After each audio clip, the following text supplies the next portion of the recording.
Halo sahabat inspiratifku, berjumpa kembali di channel yang keren beken ini bersama saya Firman Husain. Pemanfaatan retorika anti-Zionis sebagai strategi geopolitik.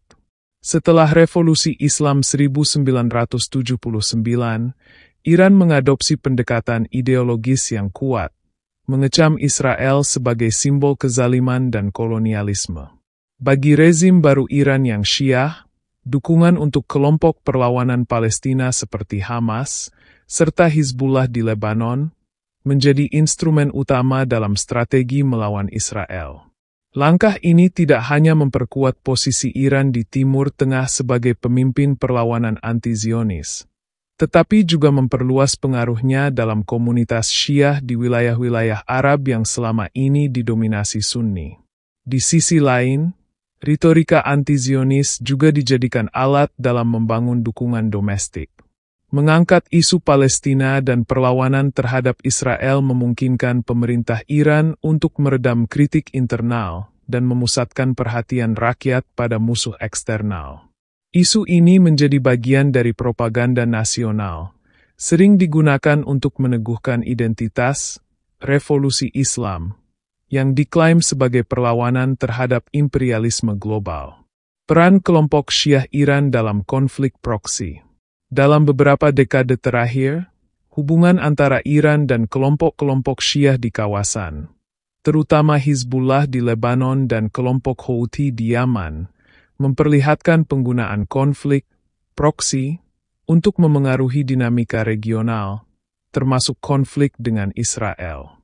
Hizbullah, misalnya, secara terbuka didukung oleh Iran dalam melawan Israel di Lebanon dan telah menjadi pemain utama dalam perimbangan kekuatan di kawasan. Hubungan ini semakin menguatkan posisi Iran sebagai musuh Israel di Timur Tengah, di mana konflik langsung berubah menjadi konflik tak langsung melalui kelompok-kelompok yang didukung oleh Iran. Israel menanggapinya dengan berbagai cara, termasuk operasi militer terbatas di Suriah untuk menahan pengaruh Iran di wilayah perbatasan. Hal ini memicu ketegangan yang terus meningkat, terutama karena Iran menggunakan basis di Suriah sebagai pusat pengaruh yang dekat dengan Israel. Perkembangan terkini dan kompleksitas aliansi baru. Situasi semakin rumit dalam beberapa tahun terakhir, terutama dengan munculnya kepentingan geopolitik yang lebih luas di kawasan. Munculnya ancaman bersama dari ISIS dan kelompok ekstremis Sunni lainnya mengakibatkan beberapa negara Teluk seperti Arab Saudi, yang dulunya juga memusuhi Israel, justru merapat ke Israel.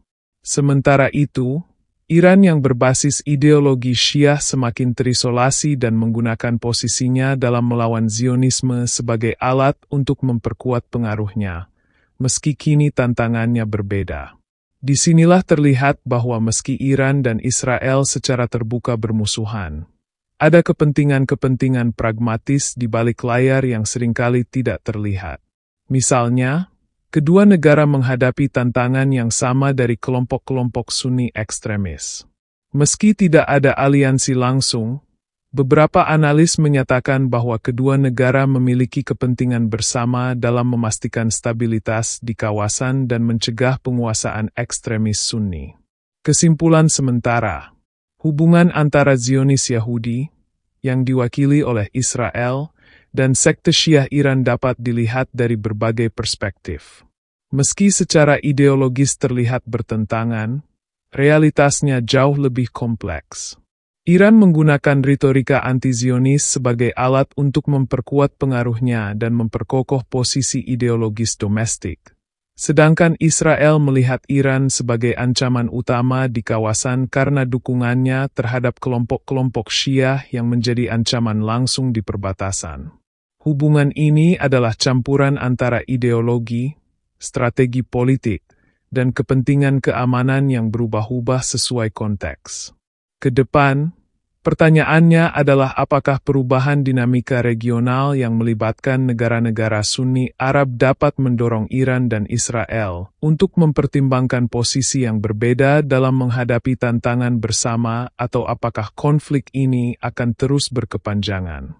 Jika berlanjut, Ketegangan ini mungkin akan semakin memicu konflik proksi dan ketidakstabilan di Timur Tengah, membawa dampak yang luas bagi geopolitik dunia. Demikian sahabat inspiratifku bagi geopolitik dunia. Demikian sahabat inspiratifku, penyajian ini kita lanjutkan di video berikutnya. Terus ikuti Safir Channel yang keren beken ini, yang penuh inspiratif bagi kita. Saya Firman Hussein, undur diri dan sampai berjumpa kembali di Safir Channel inspiratif kita.